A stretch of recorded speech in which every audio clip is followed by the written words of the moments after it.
تو مولانا صاحب کے بھی زیادہ داڑھی یہاں تک تھی, یہاں کم تھی. تو کہا کہ اگر اس نیت پر میں نہ رکھتا, میں تو چاہے ساری عمر ہی نہ رکھتا.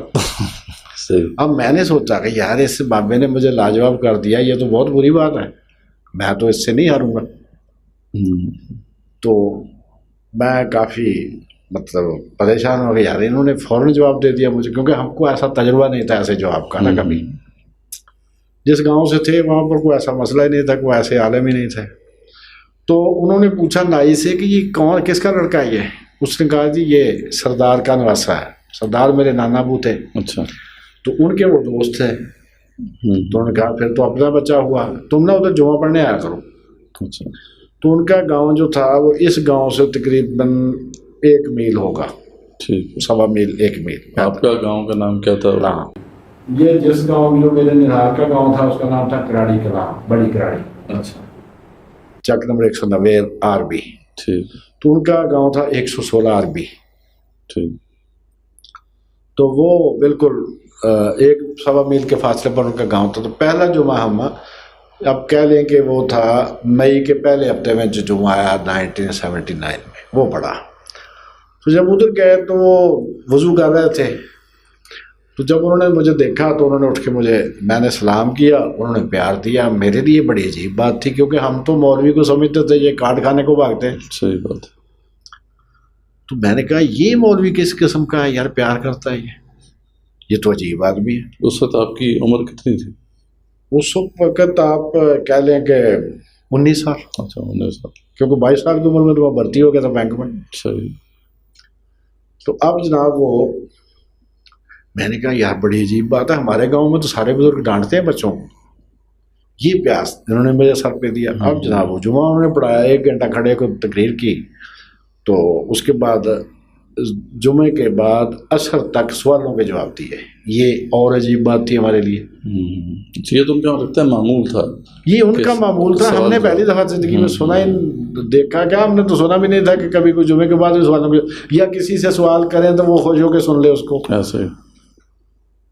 اب جناب ہمارے ذہن میں بھی سوال تھے کچھ, یہ کیسے, یہ کیسے, یہ کیسے. انہوں نے ٹکا ٹکا کے جواب دیا. ہم نے کہا یار عجیب آدمی, کوئی سی بات بھی نہیں کہتے کہ مجھے نہیں پتا. خیر وہاں سے پھر آپ کہہ لیں کہ 1 مئی 79 کا جو ہفتہ شروع ہوا, اس سے آنورڈ پھر 28 اگست 2013 کو ان کی وفات ہوئی ہے. تب تک ان کے ساتھ تعلق رہا. اور پھر پہلے دن بھی سوال ہی پوچھے تھے اور آخری جمعے بھی سوال ہی پوچھے تھے. 2 سوال پوچھے تھے, انہوں نے کہا کہ میں اگلے جمعے تمہیں جواب دوں گا. تو اس وقت وہ جمعے کا ٹائم ہو گیا ہے, تو اگلے جمعے انشاءاللہ. تو وہ اب بدھ والے دن پھر فوت ہو گئے تھے. یہ تھا ان کے ساتھ. تو یہ جمعہ وہ اسی مسجد میں پڑھاتے تھے جو جمعہ جو تھا پہلے انہوں نے اپنے گاؤں کی مسجد میں شروع کیا تھا. ٹھیک ہے. پھر وہاں پر 1983 میں یہ جو جھال والی مسجد تھی ستیانہ روڈ پر, یہاں پر مولانا عبداللہ صاحب ہوتے تھے, اہل حدیث عالم, بہت مشہور عالم تھے. اچھا. وہ جمعہ پڑھاتے تھے. وہ جب عمرہ کرنے کے لیے گئے تھے تو جدہ میں ان کو دل کا دورہ پڑا, تو وہیں پر ان کی وفات ہو گئی. اچھا. تو اچانک ان کو پھر مولوی صاحب کی تلاش ہوئی, اور مولوی صاحب بھی وہ ہوں جو ان کے متبادل ہوں. تو انہوں نے کئی چیک کیے, کیونکہ جو میاں عبد الواحد تھے مسجد کے متولی, ان کے انڈیا کے اہل حدیث علماء سے, پاکستان کے اہل حدیث علماء سے ذاتی تعلق تھا. اچھا. تو ان کو بھی کوئی پسند نہیں آ رہا تھا. تو پھر ایک مولوی فقیر اللہ صاحب تھے, انہوں نے مولانا صاحب کا تعارف کروایا ان کے ساتھ. انہوں نے کہا کہ ایک مولوی صاحب ہیں, کسی گاؤں میں ہیں, آپ ان کو ایک دفعہ سن لیں. تو جب سنا تو پھر سبحان اللہ. پھر اس کے بعد پھر 1983 میں جولائی میں چلا گیا کراچی ٹریننگ پر. 1 سال وہاں پر رہا. تو یہ کوئی اگست ستمبر میں ادھر آ گئے ہیں, اور اس کے بعد پھر یہ وفات تک 2013 83 اور 2013 تقریباً 30 سال اسی مسجد میں جواب آیا. تو ان کا جو یہ معمول تھا کہ جمعہ کے بعد سوال جواب سیشن ہوتا تھا, یہ کتنا طویل ہوتا تھا؟ یہ سوالوں پر منحصر ہوتا تھا کہ عصر تک تو لازمی بیٹھنا ہے. اچھا. اگر کوئی سوال مطلب عصر تک تو لازمی بیٹھنا, سردیاں ہو گرمیاں. اس کے بعد اگر کسی کے سوال ہیں تو پھر بھی وہ بیٹھ جاتے تھے. اچھا. مثلا یہ مرزا جو محمد علی صاحب انجینئر ہیں یہ گئے تھے اس وقت, سوال انہوں نے کیے تھے 2012 کی بات ہے میرا خیال ہے, 40 سوال 40 سوال مشہور ہیں جو میں ان کے دائیں طرف بیٹھا ہوا تھا. اچھا تو مسجد کے سین میں اس سے سوال و جواب ہوئے تھے, ورنہ پہلے اندر ہی ہوتے تھے, کافی آدمی اکٹھے ہوتے, تو وہ سارے میرے سامنے ہوئے تھے. اس طرح مطلب کوئی آدمی, اور اس دن انہوں نے کہا کہ میں نے 40 سوال پوچھا, تو مولانا نے باقیوں کو منع کر دیا تھا کہ بھائی مہمان آیا ہوا تو مہمان کو پہلے حق ہے اس کا. اچھا, بعض اوقات تو ان کو کسی نے ڈسٹرب نہیں کیا, انہوں نے بے فکری سے وہ سارے سوال پوچھے. جی تو اب یعنی ناظرین آپ کو میں نے اس لیے پروفیسر صاحب کا تعارف پہلے نہیں کروایا کہ میں چاہ رہا تھا کہ یہ چیز سامنے آ جائے کہ 34 سال جو ہے تقریباً جو ہے مولانا محمد اسحاق صاحب کی یہ صحبت میں رہے, اور خود بھی یہ ایک بہت بڑے عالم دین ہیں. اس وقت ان کی کئی کتب جو ہیں وہ شائع ہو چکی ہیں. انشاءاللہ ان کے جو کام کے اوپر بھی ہم آتے ہیں. تو پہلے ذرا مولانا صاحب کی ہم تھوڑا سا بیک گراؤنڈ دیکھ لیتے ہیں کہ مولانا صاحب کا یہ جو سارا سفر تھا کہاں سے آغاز ہوا. تھوڑا سا گھرانے کے بارے میں بتائیں کہ گھرانہ کیسا تھا ان کا. لگتا یہ تھا, یا ان کے بارے میں امپریشن یہ تھا کہ وہ ایک اچھے زمیندار گھرانے سے ان کا تعلق تھا, تو اس کے بارے میں تھوڑا سا بتائیں. مولانا کے گھرانے کے بارے میں بالکل بتاتا ہوں, لیکن ایک بہت اچھی بات ان کے سوال کا جواب دینے کے انداز کے بارے میں. اچھا. ایک دن ہم نے کہیں جانا تھا, 3 لوگ ہم بیٹھے ہوتے حجرے میں. مولانا سے ایک حافظ صاحب تھے, وہ انڈیا سے درس نظامی انہوں نے کیا تھا, M.Ed کیا تھا 50s میں پنجاب یونیورسٹی سے. ٹھیک ہے. 5 زبانیں وہ جانتے تھے, سارا ہفتہ پڑھتے تھے, پھر آگے مولانا سے سوال پوچھتے تھے, اور ٹیڑھے سوال. اچھا. سیدھا سوال کام ہی پوچھتے تھے. تو وہ بیٹھے ہوئے, تو ہم اس آدمی کے انتظار میں تھے جس کے ساتھ جانا تھا ہم نے. تو اتنی دیر میں نے کہا کوئی, میں بھی میرے ذہن میں آیا کہ میں نے ان سے پوچھا مولانا صاحب سے کہ سیرت اور کردار میں کیا فرق ہے. اچھا. یہ لفظ جو ہم پڑھتے ہیں کتابوں میں, تو اس میں دونوں میں کیا فرق ہے. تو مولانا نے کہا کہ حافظ صاحب جواب دیں. اب حافظ صاحب نے کافی ٹرائی کی, لیکن بات نہیں بنی. ٹھیک ہے. تو مولانا جب جوش میں آتے تھے تو 4 پائی پر اٹھ کے بیٹھ جاتے تھے. وہ لیٹے ہوئے تھے. ہاں, کئی ویڈیوز بھی ان کی ایسی ہیں کہ وہ 4 پائی پہ بیٹھے ہوئے ہیں. جوش سے اٹھے وہ, انہوں نے کہا ایک لفظ ہے عربی کا, ایک لفظ ہے فارسی کا, 4 چلن کو کہتے ہیں. اب یہ بات انہوں نے 1990 میں بتائی تھی, آج تک نہیں بولی. تو یہ تھا ان کے سوال کا جواب دینے کا. اور جو سب سے پہلا متنازع سوال میں نے پوچھا تھا, مجھے لفظ بھی نہیں پڑھنا آتا تھا. تو میں نے پوچھا وہ تو گاؤں کی بات ہے. تو انہوں نے کہا کہ یہ اس لفظ کو پڑھنا ایسے ہے, اس کا معنی یہ ہے, کام غلط ہے. اس طرح سوال کا جواب دیتے ہیں. اب مولانا کا جو گاؤں, وہ ان کا جو فیملی بیک گراؤنڈ ہے وہ یہ ہے کہ یہ لوگ مہاجر نہیں تھے. اچھا. یہ 47 سے پہلے ہی آ گئے تھے نا, جو لوگ جن کو زمینیں ادھر الاٹ ہوئی تھیں, جنہوں نے اپنی اس زمین کو بیچ کر ادھر آ کے جب آباد ہوا یہ علاقہ فیصل آباد کا, ساندل باغ, تو یہاں پر تو وہ پاکستان بننے سے بہت پہلے کے بزرگ ادھر ان کے سیٹل تھے. اچھا. ان کے والد صاحب کا نام تھا منشی. اچھا. تو وہ جو بابا جی تھے وہ ذمہ دار تھے, درمیانے ذمہ دار تھے. یعنی ان تینوں بھائیوں کے حصے میں میرا خیال 12.5 ایکڑ زمین آتی تھی, یا 15 ایکڑ, بس اتنی تقریباً. اور فیصل آباد میں چونکہ سب کی زمین تھوڑی ہے, لہٰذا یہ بڑی اچھی زمین گنی جاتی تھی. تو مولانا صاحب جتنا عرصہ گاؤں میں رہے انہوں نے اپنا ہی ذمہ دارہ کیا ہے, اور کسی سے تنخواہ نہیں دی. تو مولانا صاحب پھر وہ بھائی جو تھے وہ الگ الگ ہو گیا, مولانا صاحب الگ گھر میں رہتے تھے. لیکن پڑھائی کا جو شوق ان کو تھا وہ خدا داد تھا. اچھا. جو ان کے گاؤں کے پرانے بزرگ تھے جن کے ہاتھوں میں یہ بڑے ہوئے ہیں, وہ ہمیں بتاتے تھے 79 میں وہاں پر ایک بابا جی تھے نور محمد. اچھا. وہ تھے دیوبند کے بھارگو تحصیل. وہ ان کی برادری کے بھی تھے, اور اس وقت بابا جی 79 میں کو اباؤٹ 90 سال کے ہوں گے. ٹھیک ہے. وہ ان کے پہلے استاد تھے. فارسی وغیرہ انہوں نے ان سے پڑھی تھی. نور محمد, بابا جی نور محمد گاؤں کے تھے, ان کی برادری کے تھے, اور ان کے کہہ لیں کہ بزرگوں کے برابر تھے وہ. تو پہلی ابتدائی تعلیم ان سے حاصل کی, پھر اسکول میں تو پڑھتے ہی تھے. اس کے بعد یہ وہاں پر اپنے دیال گڑھ ان کے پاس اسکول تھا, 1 سے 5ویں تک وہاں پر رہے, پھر 6 میں جا کے داخل ہو گیا چک جمرہ ہائی اسکول میں. ٹھیک ہے. تو وہاں پر جا کے انہوں کو کتابیں پڑھنے کا موقع ملا زیادہ. ایک تو یہ کہ انہوں نے اسی دوران جو ہمارے نانا ابو تھے وہ 3 بھائی تھے, ان کی عادت کی دکان تھی چاک جمرہ میں، اور چاک جمرہ منڈی بہت اعلیٰ منڈی تھی پہلے، اب تو وہ بڑی انڈر ڈیولپ ہو گئی بیچاری، بہت بڑی منڈی تھی یہ. تو وہاں پر گرمیوں کی دوپہر میں یہ چونکہ گاؤں پاس پاس تھا تو اس دور میں حق سمجھا جاتا تھا کہ ہمارے گاؤں کے پاس سے ہیں، یہ ہمارے گرائی ہیں تو ہمارا حق ہے کہ ہم ان کے پاس بیٹھیں. تو ادھر آ جاتے تھے. تو انہوں نے پوچھا کہ آپ میں کبھی لاہور جاتے ہیں؟ انہوں نے کہا بالکل جاتا ہوں. تو انہوں نے کہا جی میرے لیے آپ بخاری اور مسلم لے کے آئیں عربی زبان میں. اچھا. اردو میں نہ ہو. تو میرے نانا وہ بتاتے تھے کہ وہ میں لے کے آیا. تو کچھ دنوں کے بعد میں نے ویسے ہی پوچھا، میں نے سمجھا جا کے رکھ لیں گے ٹور شور کے لیے، دوسروں کو دکھانے کے لیے. تو میں نے پوچھا وہ کیا کیا ان کا نے پڑھ لی ہیں وہ. اچھا. پڑھنے کا ان کا انداز یہ تھا کہ گاؤں کی مسجد میں جو مٹی کے تیل کا دیا ہوتا تھا اس کی لائٹ میں پڑھتے تھے. اچھا. کیونکہ بجلی تو تھی نہیں گاؤں میں. اسی وجہ سے ان کی نظریں بہت کمزور ہو گئی تھی. تو ساری رات ادھر پڑھتے تھے. کہتے فجر کی نماز پڑھ کے میں اپنے وہ چلا جاتا کہ ساری رات پڑھتے رہتے. ساری رات. تو جنون تھا پڑھنے کا. سمجھ میں نہیں آتا کہ آدمی ایسے کیسے پڑھ سکتا ہے کہ ایک ہاتھ سے بھینس کو نہلا رہے ہیں کھالے میں اور دوسرے ہاتھ میں کتاب ہے. اچھا. میں نے ان کے جب آڈیو سننا شروع کیے اور ان کو لکھنا شروع کیا تو تقریباً 50 موضوعات تھے جن پر انہوں نے بات کی ہے. 50 حدیث، تفسیر، اس طرح فقہ، 50 موضوعات. جو بات ان سے پوچھی لگتا تھا یہی آتی ہے. تو چک جمرہ میں ان کے استاد تھے عربی کے قادیانی. اچھا. اس نے دیکھا کہ لڑکا بہت ذہین ہے، اس نے پھر خصوصی توجہ سے عربی پڑھائی. پھر وہ ان کو کتابیں وہاں سے لا کے دیتا تھا. اچھا. اور ہاں جی، اور میٹرک کے پیپر کے لیے یہ گم ہو چکے تھے. ان کو ڈھونڈ کے لایا گیا تھا ربوہ لائبریری سے. ادھر کہاں جی کہ کل پیپر آیا ہے. اچھا. ادھر بس بیٹھے ہوئے، ادھر بیٹھ پڑھتے تھے.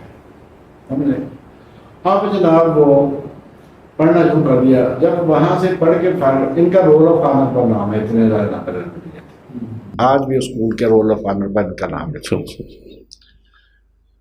وہاں سے فارغ ہوئے تو مولانا امداد الحق تھے، مولانا شبیر احمد عثمانی کے شاگرد. اچھا. وہ چک جمرہ میں ایک مسجد کے امام تھے. پھر ان کو کوہ نور والے لے گئے اپنی مسجد میں. پھر ان سے انہوں نے صرف و نحو پڑھا. اور وہ اتنے بڑے عالم تھے اس کے گرامر کے، عربی گرامر کے. وہ کہتے تھے کہ ہماری مرغیاں بھی صرف و نحو کی ماہر ہیں. اتنے بات. اور چونکہ مولانا شبیر احمد عثمانی بہت فلسفی ٹائپ آدمی تھے، مولانا فرماتے تھے کہ جو مسئلہ قرآن مجید کی آیت کا حل ہونا نا وہ بڑی تفسیروں سے وہ ان کے حاشیہ میں سے حل. وہ تو اکثر ان کی وہ تعریف بہت کیا کرتے تھے. اور یہ ہمارا بھی ایکسپیرینس ہے کہ جو شبیر عثمانی کی تفسیر ہے وہ جو حاشیے لکھے ہیں انہوں نے کہا کہ اس حاشیے میں سے مسئلہ آپ کا حل ہو جائے. تو ان کے شاگرد مولانا امداد الحق رحمۃ اللہ علیہ، ان سے انہوں نے عربی پھر پڑھی، مطلب مزید پڑھی. فارسی بھی اسی طرح، عربی، انگریزی. اس کے بعد وہاں سے یہ داخل ہوئے ہیں گورنمنٹ کالج ہوتا تھا جو اب یونیورسٹی ہے، جی سی یونیورسٹی فیصل آباد. یہ گورنمنٹ کالج فیصل آباد تھا. وہاں داخل ہوگا first year second year medical میں. وہاں پر ان کے استادوں میں سے ایک تھے منظور حسین شور. اچھا. مشہور کمیونسٹ منظور حسین شور. اور بات ہے 60s کی. اس دور میں اسلام پر اعتراض کرنا فیشن تھا. صحیح بات. بڑا اس آدمی کو مہذب سمجھا جاتا تھا جو اسلام پر اعتراض کرے، اور جو نماز پڑھے داڑھی رکھے اس سے بڑا قابل اعتراض کوئی کام تھا ہی نہیں اس دور میں. صحیح. آپ اس دور کے ناول پڑھے، خاص طور پر یہ شوکت تھانوی وغیرہ کے، تو میں نے وہ پڑھے تو اس میں لکھا ہوا تھا کہ ڈرائیور نماز پڑھنے گیا ہوا تھا. جج صاحب شراب پی رہے تھے اور ڈرائیور نماز پڑھنے گیا. 60s کا زمانہ تو یہ تھا اس دور کا ماحول.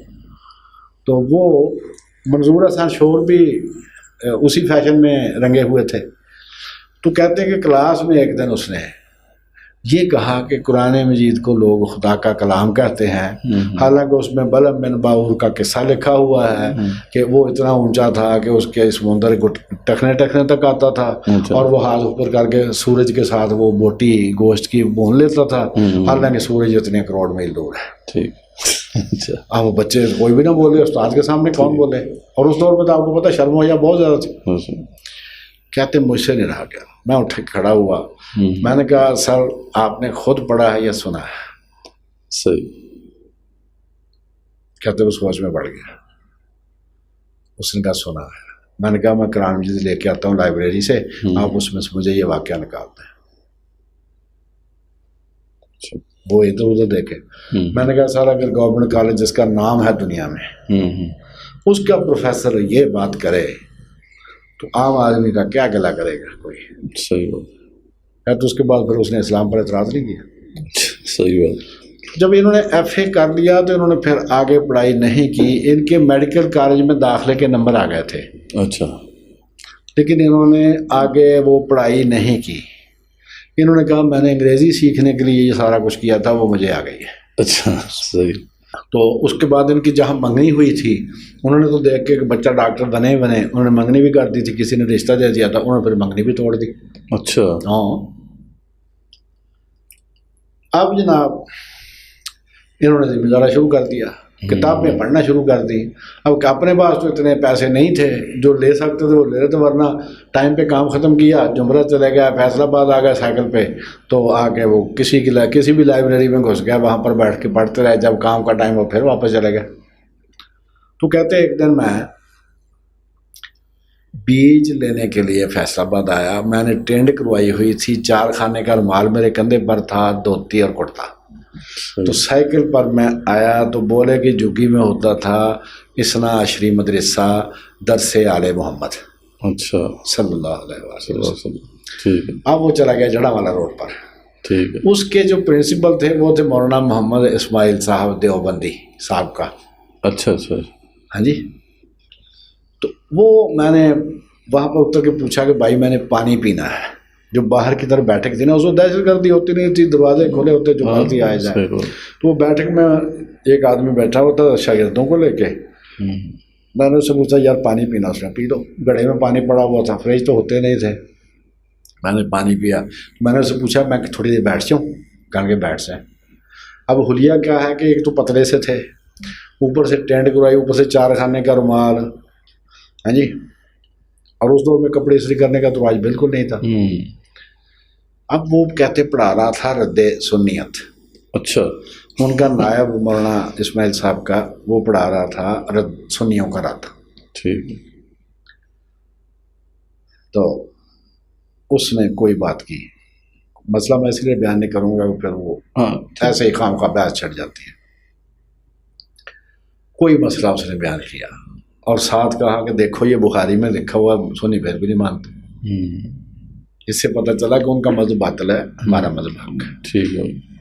کہتے کہ میں نے کہا کہ اجازت ہے مجھے بات کرنے. اس نے کہا کہ اس نے کیا بات کرنی, اس نے کچھ شاید پانی اور مانگنا ہوگا یا کوئی روٹی کہہ کے مجھے کھلا دو.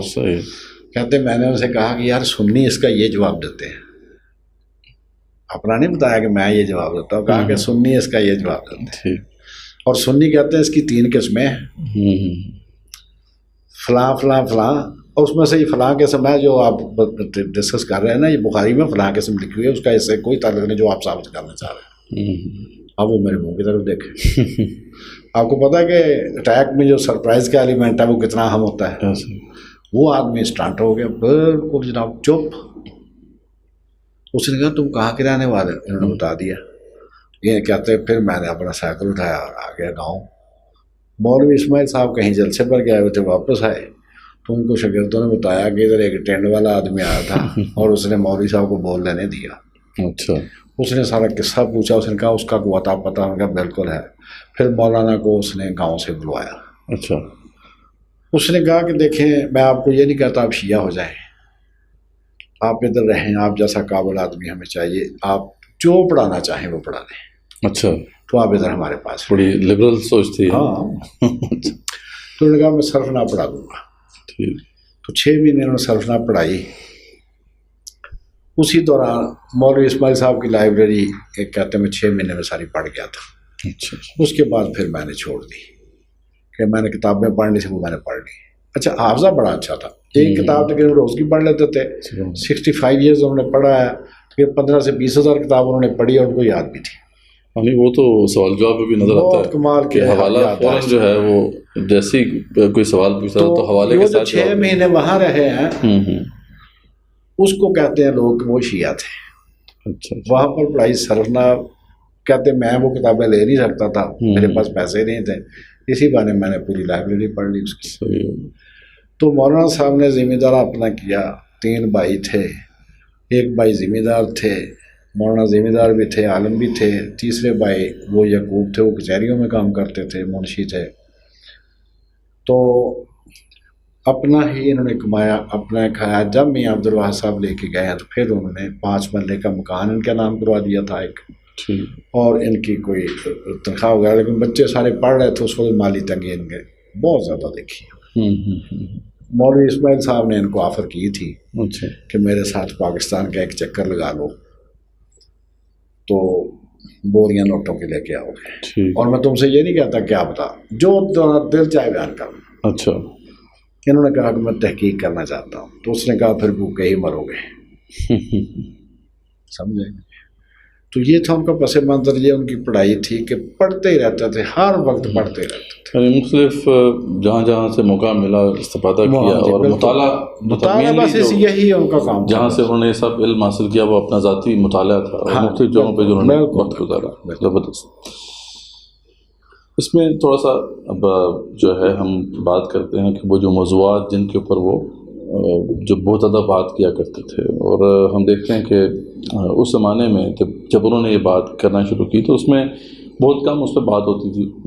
ڈاکٹر اسرار رحمۃ اللہ علیہ اس زمانے میں ان کی کچھ باتیں جو ہیں سامنے آنا شروع ہوئی تھیں کہ یہ جو مسئلہ جو ہے ہماری تاریخ کا ایک بڑا ہی افسوسناک دوہناک جو ہے وہ جو واقعہ ہے جنگ جمل, جنگ صفین, اور پھر اس دوران جو کچھ بھی معاملات ہوئے اس میں وہ کافی زیادہ تفصیل سے بیان کیا کرتے تھے کہ اصل مسئلہ کیا ہوا, کہاں پہ جو ہے نقب لگی. تو یہ موضوع آخر وہ کیوں ان کے لیے اتنا امپورٹنٹ تھا, کیونکہ اس پہ بہت انہوں نے کلام کیا, اور اسی سے پھر اور بھی بہت سے موضوعات جڑے ہوئے.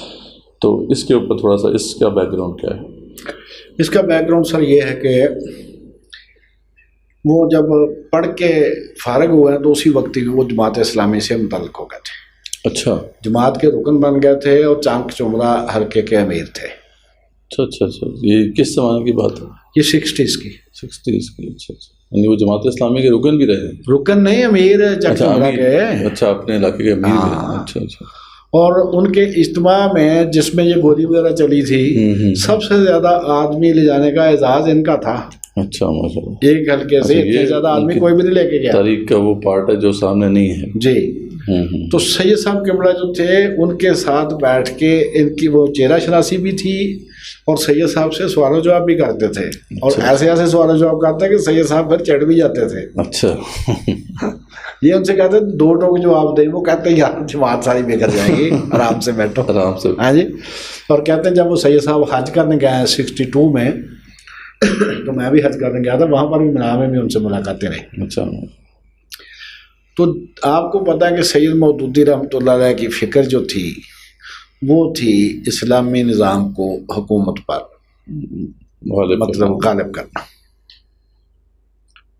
وہی فکر ان کی نس نس میں تھی.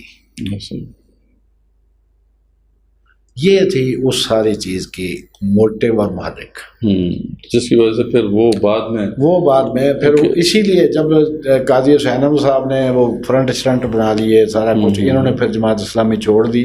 پھر یہ تحریک اسلامی میں چلے گئے جو نعیم صدیقی صاحب کا. نعیم صدیقی صاحب بھی تھی. اچھا. اس کے ساتھ اور فوت ہونے تک یہ تحریک اسلامی میں ہی تھے.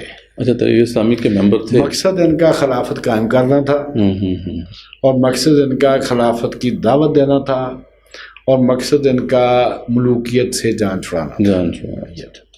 تو سید مودودی کی بھی وہ جو بڑی مشہور زمانہ کتاب ہے. ہاں جی. ٹھیک ہے جی. خلافت و ملوکیت. تو اس کے وہ بھی شاید کئی محرک بنا ہو, کیونکہ جو بھی جماعت میں رہنے والا کہتے تھے نہیں, انہوں نے وہ تو پڑھی تو ضرور تھی, سارا کچھ ہی تھا, لیکن انہوں نے تخلیقی طور پر پڑھی تھی. صحیح. لوگوں نے تحریری پڑھی ہے, انہوں نے تخلیق کے طور پر پڑھی. کیا کہ جو اس پر اضافے انہوں نے کیے ہیں وہ کسی نے بھی نہیں کیے. صحیح بات. انہوں نے خود اصل سورسز چیک کیے ہیں. یہ خوبی تھی ان میں کہ اصل سورس کے سوا ان کو کوئی تسلی نہیں ہوتی تھی, ترجمہ نہیں لیتے تھے کسی چیز کا, کہتے ترجمے میں بے ایمانی ہوتی ہے. صحیح بات. انہوں نے اصل سورسز سے خود چیک کیا, خود جناب علی اس کو, اور پھر کہا کہ سید صاحب تو وہاں تک پہنچے نہیں جہاں تک میں نے وہ دیکھ لی. نہیں وہ تو بڑی مختصر کتاب ہے، اس کے اندر تو بہت سے انہوں نے تو بڑے حساب سے لکھی نا ایسے ہی. اور وہ اتنی مشہور نہیں ہونی تھی اگر وہ تقی عثمانی صاحب اس کا رد نہ لکھتے تو. صحیح بات اپنے آج بلاغ میں نا اس میں اگر وہ نہ لکھتے تو پھر تو اتنی مشہور نہیں ہونی تھی. لیکن انہوں نے پھر مل کے پھر اس کا جواب آیا ملک غلام علی صاحب کا. جی جی. تو باقیوں نے بھی جواب لکھا تو اس وجہ سے بہت مشہور ہو گیا. اصل محرک تھا وہ سید مودودی کی جو سوچ اور فکر کہ دین کو غالب کرنا، وہی سوچ. چاہے طریقہ کار سے اختلاف کی وجہ سے ڈاکٹر اسرار صاحب بھی ان سے الگ ہو گئے تھے، لیکن وہ سوچ نہیں ذہن سے نکلی. سوچ تو وہی جو اصل سوچ تھی جو انہوں نے ڈال دی تھی نا. اسی لیے وہ کہتے ہیں کہ جب کوئی آئیڈیا دماغ کو سکریچ کر دے نا تو وہ ریپیئریبل نہیں ہوتا. ریپیئریبل نہیں ہوتا. صحیح بات ہے. اچھا تو یہ جو اب جو سارا قضیہ ہے اس میں مولانا صاحب کا ایک بڑا بیلنس ویو تھا. اس میں ایک طرف تو ہم دیکھتے ہیں کہ ان کا ایک نقد تھا، بڑا ہی اسٹرانگ جو ہے وہ نقد تھا، کرٹیک تھی بنو امیہ اور ان کے جو بھی ایکشنز تھے. لیکن دوسری طرف ان کا یہ بھی تھا کہ ایسے نہ کہو کہ ان کو گالیاں دینا شروع کر دو اور ان کو کافر کہنا شروع کر دو، دوزخ کا فیصلہ مت کرو. اور لیکن یہ ہے کہ جو ان کی غلطیاں ہیں ان کو سمجھنا بھی چاہیے، سمجھانا بھی چاہیے. تو یہ جو انہوں نے بہت زیادہ اس پہ پھر ان کے خطبات بھی ہیں، انہوں نے بہت زیادہ بات بھی کی. اب تو خیر وہ جو علم جس کی بنیاد ایک طرح سے انہوں نے ڈالی یا جس کا ٹرینڈ شروع کیا، اب تو وہ بہت زیادہ جو ہے نا اور لوگوں نے بھی اٹھا کر اس پہ انجینئر علی مرزا کا ذکر آپ نے کیا. لیکن ان کا جو ایک طریقہ کار ہے اس حوالے سے، جس طریقے سے وہ اس بحث کو، اس ڈسکورس کو معاشرے کے اندر لے کے آئے ہیں، اس میں آپ کیا فرق دیکھتے ہیں؟ مولانا اسحاق جو تھے رحمۃ اللہ علیہ، ان کا کیا طریقہ کار تھا اس کو پیش کرنے کا، اور ان کا کیا طریقہ کار ہے، اور اس میں کیا آپ کو فرق نظر آ رہا ہے، اور اس کے کیا اچھے یا برے اثرات مرتب ہو رہے ہیں؟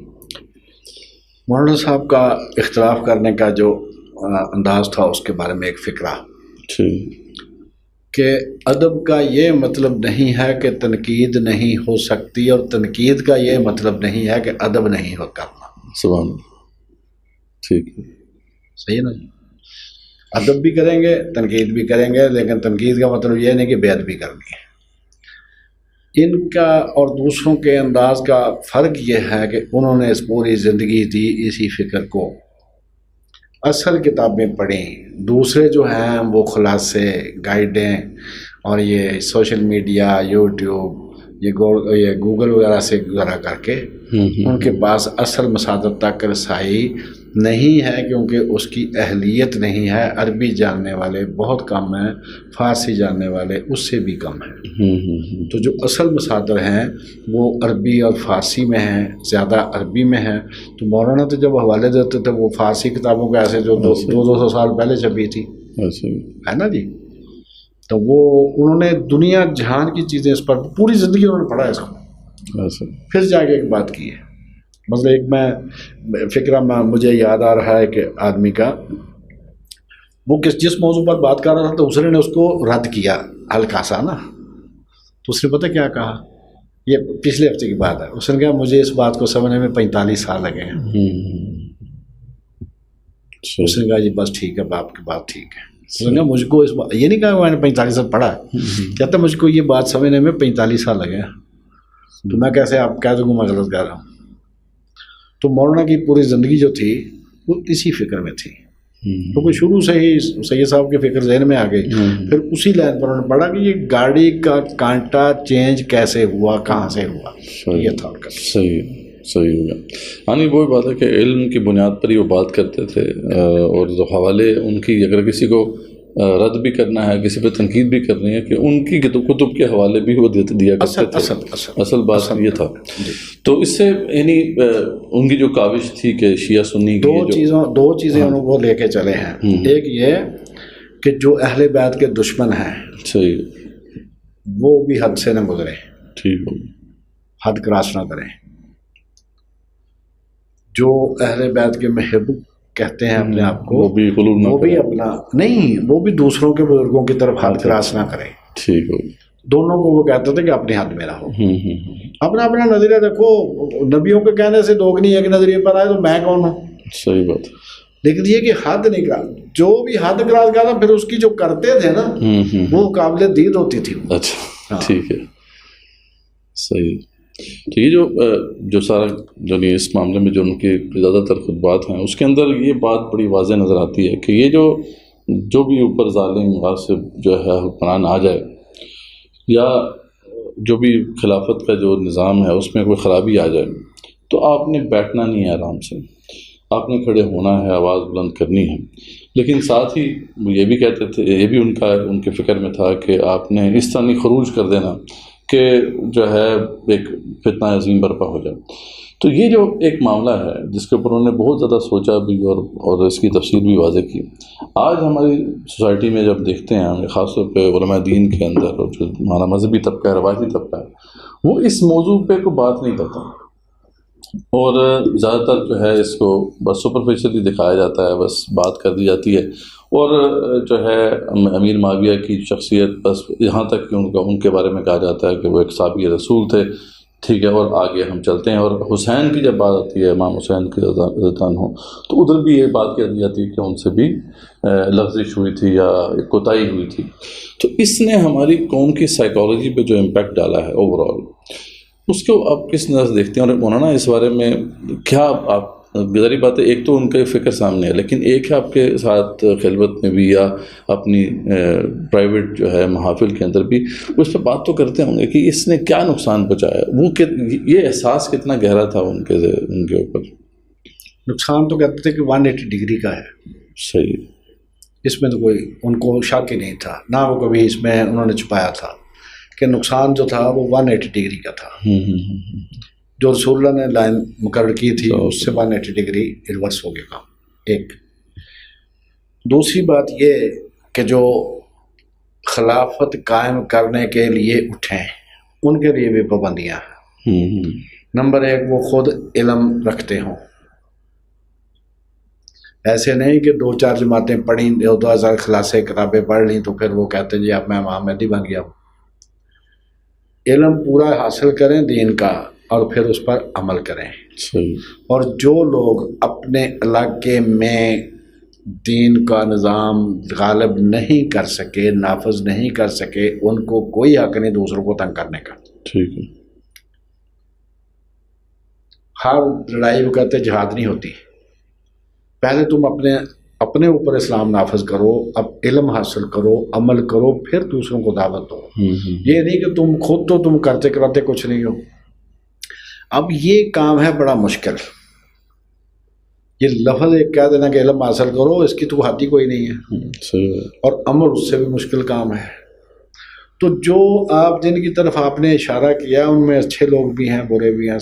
ہر شعبے میں اچھے برے سب جگہ ہوتے ہیں، لیکن جن کی طرف آپ نے اشارہ کیا ہے کہ جو لوگ بے عمل کہہ لیں، آپ جو اس بات کا نام بھی نہیں لیتے، ان کے نزدیک اب آپ نے بہت غور سے یہ بات میری سنی ہے، مذہب ایک انڈسٹری ہے.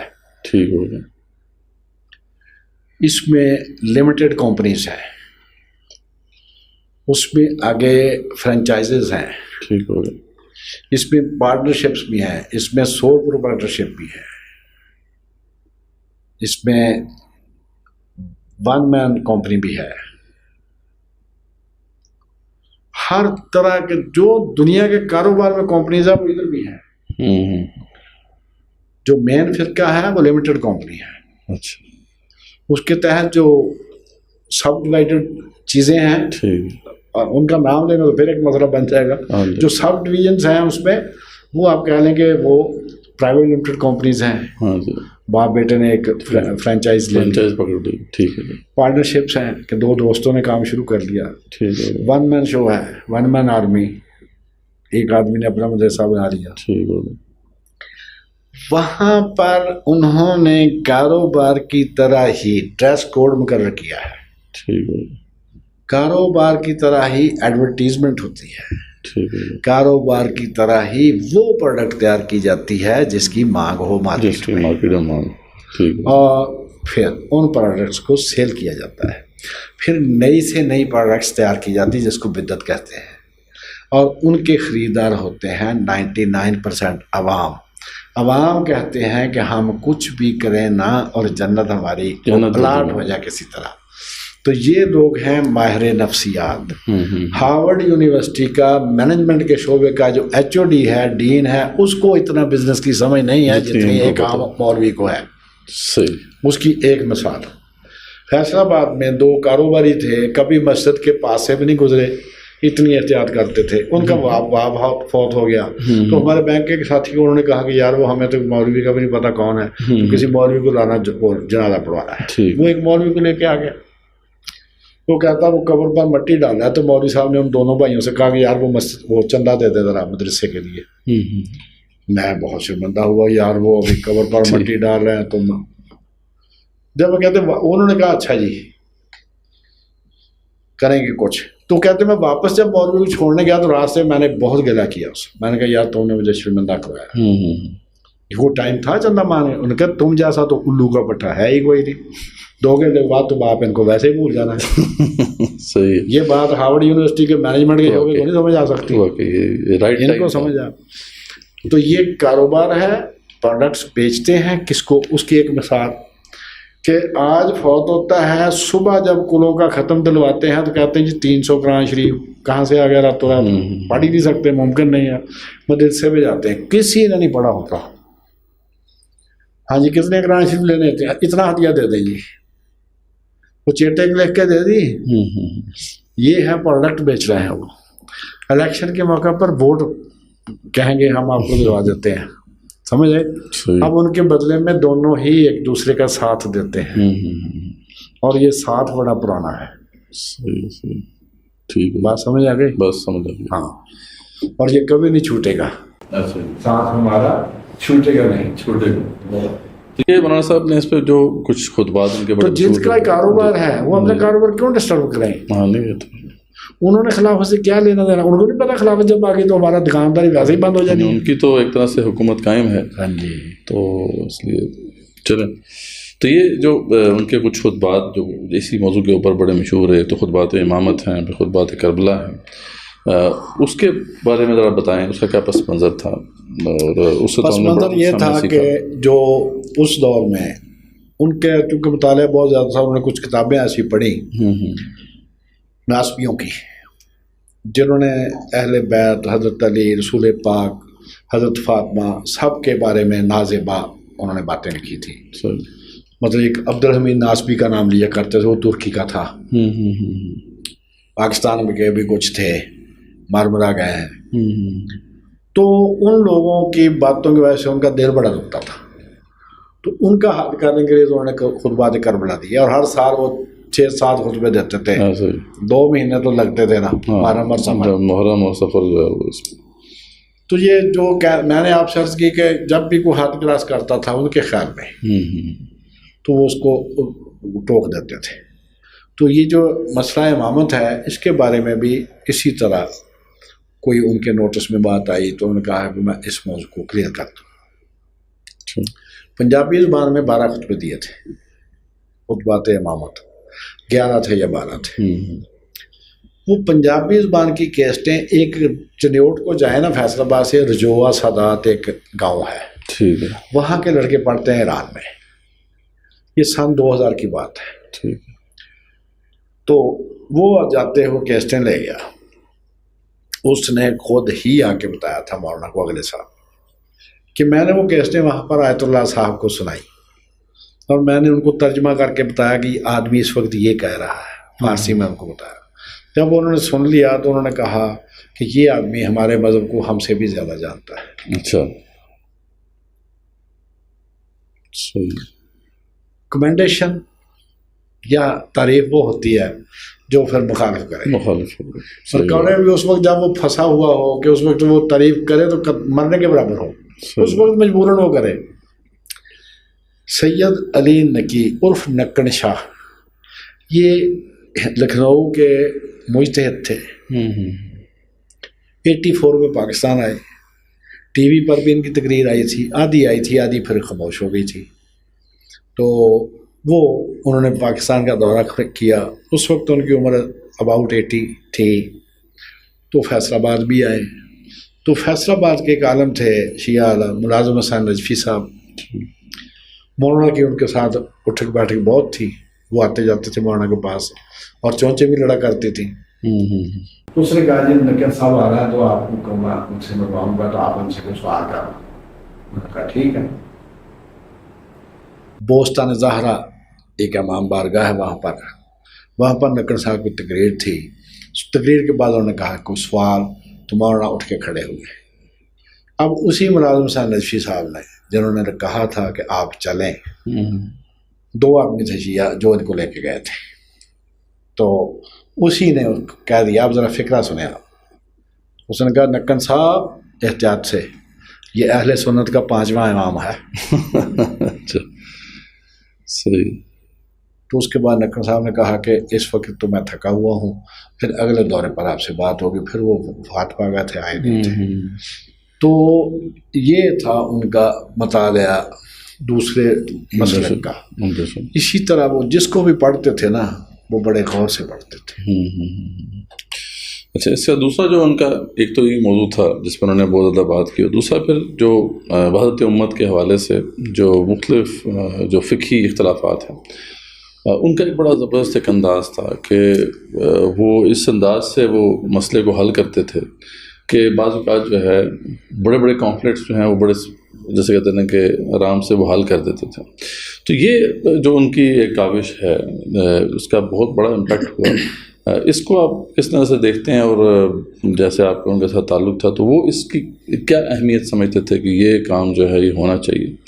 اور اب ہم دیکھتے ہیں کہ اس نہج پہ کام جو ہے وہ اس طریقے سے تو نہیں ہو رہا. اب تو وہی بات ہے کہ اس طرح کی جو اختلافی مسائل ہیں ان کو چھیڑ دیا جائے اور اس پہ تھوڑا جھگڑا کروا دیا جائے اور اس سے ریٹنگز بڑھا لی جائیں. تو اس طرح کے انداز میں جو ہے اب تو اس کو لے کے جایا جا رہا ہے. لیکن یہ ہے کہ ان کا ایک جینوئن نظر آتا ہے کہ ایک جو ان کی کاوش تھی کہ ان مسائل کو جو ہے ہم حل کریں, برج کریں گیپس کو. تو اس کے حوالے سے تھوڑا سا بتائیں کہ ان کی کیا سوچ تھی. پہلے تو ایک فکرہ یہ کہ کسی نے کہا تھا کہ کسی کام کو انتہائی آسانی سے کرنے کا طریقہ صرف ایک ہے کہ آپ کو اس میں انتہائی مہارت ہو. صحیح. جب آپ کو کسی کام میں انتہائی مہارت ہوگی تو آپ اس کو انتہائی آسانی سے کر لیں گے. تو اس لیے ان کے سوالوں کے جواب بھی لگتا تھا کہ یار یہ سوال ایسا تھا ہی نہیں, حالانکہ اسی سوال کو لے کے سارے جہان میں پھرتے رہو تو بات نہیں بنتی تھی. اس موضوع کی اہمیت کا اندازہ مجھے نہیں تھا. میں ملتان میں تھا تو میں کوشش کرتا تھا جمعہ ان کے پیچھے آ کے پڑھوں. ایک جمعہ میں آیا, انہوں نے بتایا کہ آج میری جنگ میں تقریر ہے, جماعت اسلامی کا اجتماع ہے, اس میں میری تقریر ہے اختلافی مسائل میں اعتدال کی راہ. اس طرح کا کوئی وحدت امت ٹائپ کو تقریر تھی ان کی. یہ تو خیر ان کی کتاب ہے نا بزرگوں کی, اختلافی مسائل میں اعتدال کی راہ. لیکن اسی طرح کا موضوع تھا. جماعت اسلامی نے بھی ایک سیشن رکھا ہوا. اس وقت یہ سپاہ صحابہ کا بڑا زور تھا, ادھر سے سپاہ محمد کا بڑا زور تھا, یعنی فرقہ واریت پر عروج پر. تو کہنے لگے کہ میری آج تقریر ہے. میں نے کہا جی میں بھی ساتھ چلوں گا.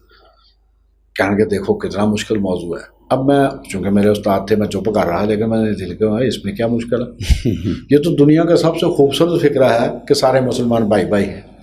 اس سے اچھا فکرہ کیا ہو سکتا ہے. جب وہاں پر گئے ہیں مولانا نے کیا بیان, تو جو بابوں نے وہاں پر اعتراض کیے ہیں نا, تو انہوں نے کہا آپ نے ہمارا دل جلا دیا, کہ سب کو مسلمان کہہ کے آپ نے ہمارا دل جلا دیا. اس وقت مجھے احساس ہوا یہ کتنا مشکل موضوع ہے. تو بھائی اب کیوں نہیں یہ بات ہوتی, اس کے لیے 65 سال پڑھنا پڑتا ہے, پتہ ہونا پڑے گا آپ کو کس فرقے کے ماننے والوں نے کیا بات کہی. ایک نو دولتیوں نے ایک جدی پشتی لاڈ سے پوچھا کہ آپ کے لان کا گھاس بڑا قلین جیسا ہے, یہ کیسے آپ نے یہ بنا لیا. تو اس نے کہا کہ پہلے تو اچھی مٹی ڈالو لان میں, پھر اس اچھی قسم کا گھاس اس میں لگا, پانی وغیرہ دو, اور پھر 250-300 سال اس پر وہ کٹر پھیرتے رہو, تو اس طرح کا بن جائے گا. صحیح. تو مولانا کا بھی یہی تھا کہ 65 ایئرز پڑھو اسی طرح ساری رات, تو پھر آپ بھی سوالوں کا جواب اسی طرح دو گے جیسے وہ آسانی سے. کیونکہ کسی بھی کام کو انتہائی آسانی سے کرنے کا طریقہ یہ ہے کہ اس میں انتہائی مہارت حاصل کریں. وہ کہتے تھے کہ میں نے 1000 دفعہ کوئی شاید پڑھی ہو نا, درس دینے سے پہلے, جمعہ پڑھانے سے پہلے میں پھر پڑھتا ہوں. اچھا. تو تیسرا پھر جو ان کا ایک بڑا موضوع تھا وہ ایمان سے متعلق یا یہ جو اس عقیدے سے متعلق جو مختلف مس انڈرسٹینڈنگز ہیں، پرورژنز ہیں، ان پہ بڑی بات کرتے تھے، اور بڑی وہ بھی مسائل جو تھے وہ زیادہ گمبھیر مسائل ہیں، یعنی ایک تو فقہی مسائل تو اتنے زیادہ گمبھیر نہیں اتنے یہ گمبھیر ہیں، تو ان پہ بھی وہ بات کرتے تھے اور ان کو بھی وہ حل کرتے تھے بڑے آسان طریقے سے۔ تو یہ جو ان کی کاوش ہے، زیادہ تر تو ہائی لائٹ وہ ذرا کربلا اور امامت والے موضوعات زیادہ رہتے ہیں، لیکن ہم اگر دیکھیں ان کا کام جتنا بھی سامنے ہے تو اس میں ایک بڑا پورشن اس سے متعلق بھی ہے، اور بڑی تفصیل سے انہوں نے جو ہے عقیدے کی گمراہی ہیں اس کو واضح کیا، اور پھر جو دین اسلام کے اندر سے جو کمزور کرنے والی آوازیں اٹھیں اور جو باطل فرقے جو اٹھے ان کا بھی وہ رد بڑے مدلل انداز میں کیا کرتے تھے۔ تو یہ بھی عام طور پہ موضوعات آج نہیں ہیں، یعنی آج ان پہ بھی بات نہیں ہوتی، آج پہ بات بس یہ ہوتی ہے کہ ایسی باتیں بیان کی جائیں، فضائل بیان کر دیے جائیں، کوئی ایسی باتیں جو تھوڑی اختلافی نوعیت کی ہوں تاکہ وہ یہ ریٹنگز بڑھ جائیں۔ تو یہ جو ہے اس حوالے سے ان کی کیا سوچ تھی کہ یہ کتنا اہم کام ہے جو کرنے والا ہے؟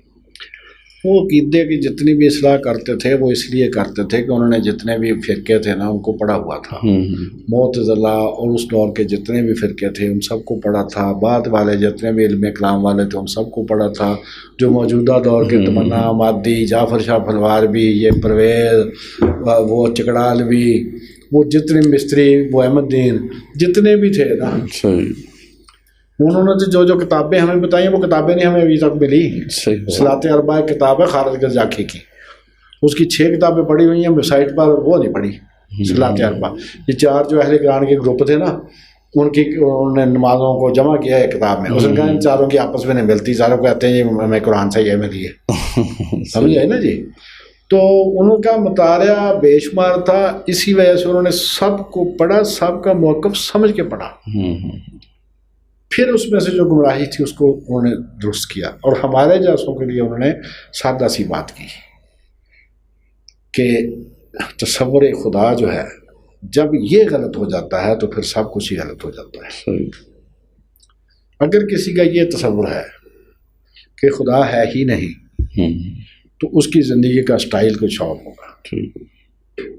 اگر کسی کا یہ تصور ہے کہ خدا تو ہے لیکن اس نے اپنی پاورز ڈیلیگیٹ کر دی ہیں، اس کی زندگی کا وہ لائف سٹائل کچھ اور ہوگا، اور وہ لائف سٹائل جو ہے اس میں وہ آپ دیکھیں گے کہ وہ صرف اسی سے رابطہ رکھے گا جس کے پاس اس کے اختیارات ہیں کام کے۔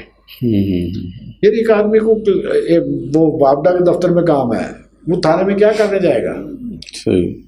وہ وابڈا والوں سے مل کے اپنا کام کرائے گا۔ اسی طرح جس کے پاس اختیارات ہیں، جس بزرگ کے پاس ہے تو اسی کے پاس جائے گا نا، اس نے خدا سے کیا لینا دینا۔ اس طرح انہوں نے چونکہ سب کو پڑھا تھا، سب کی باتیں، سب کا موقف ان کے علم میں تھا، اس کے بعد وہ ان کو اصلاح کرتے تھے۔ اور سیدنا امام جعفر صادق رضی اللہ تعالیٰ عنہ ان کا قول وہ دہراتے تھے کہ عالم وہ ہے جو اختلاف علماء سے واقف ہو۔ کیا بات ہے، عالم وہ ہے جو اختلاف علماء سے واقف ہو، جس کو یہ نہیں پتا کہ لوگوں کے قول کیا کیا وہ کیا فیصلہ کرے گا۔ صحیح بات ہے۔ تو یہ تھا ان کا، اور یہ لگتا ہے کہ فیض آپ کے اندر بھی ٹرانسفر ہوا، اور آپ کی جو تحریریں ہیں اور ساری جو کتب ہیں وہ بھی لگتا ہے اسی موضوعات، انہی موضوعات کے اوپر زیادہ ہیں۔ یہ اپنا شیخ سعدی نے گلستان میں ایک حکایت لکھی ہے کہ ایک دن میں حمام میں نہانے کے لیے گیا، وہاں پر صابن سے نہیں خوشبودار مٹی سے نہاتے تھے، اور وہ مٹی گلاب کے پھولوں کی کیاریوں میں ہوتی تھی، وہاں سے وہ مٹی اٹھا کے اس سے نہاتے تھے، یعنی اس علاقے کی مٹی میں یہ خصوصیت صابن والی۔ تو کہتے ہیں گلے خوشبو در حمام روزے رسید دستے از محبوب بدستم، رسیدم از محبوب بدستم بگفتم تو که مشکی یا بیری که از بوی تو دل آویز مستم، بگفتا من گله ناچیز بودم ولیکن مدت با گل نشستم، جمال ہم نشین در من اثر کرد وگرنہ من ہما خاکم کے ہستم۔ اس کا ترجمہ یہ ہے کہ ایک دن میں حمام میں نہانے کے لیے گیا تو میرے پیارے محبوب نے مجھے وہ مٹی نہانے کے لیے دی، میں نے اس کے ہاتھ سے اپنے ہاتھ میں پکڑی تو اس میں سے خوشبو آئی، تو میں نے اس سے پوچھا کہ تجھ سے تو مشک اور کفور کی وہ آ رہی ہے خوشبو، تو کیا چیز ہے؟ اس نے کہا کہ من کے لینا چیز بہت ہوں، میں عام مٹی ہوں جس کی کوئی قدر و قیمت نہیں ہے، لیکن مدت بگل نشستہ ہوں، لیکن پھولوں کے ساتھ میں کچھ مدت رہی، کچھ مدت رہا، میں پھول کے ساتھ کچھ مدت رہی ہوں، جمال ہم نشین در من اثر کر دو، وہ میرا جو پاس پڑوس تھا نا اس کے حسن نے مجھ میں بھی اثر کر دیا، مگر نہ من ہما خاکم کا استم، ورنہ میں تو وہی مٹی ہوں۔ تو مجھ میں یہ تھا کہ لاپرواہی اور سستی کا میں بحر الکاہل تھا، اچھا ٹھیک،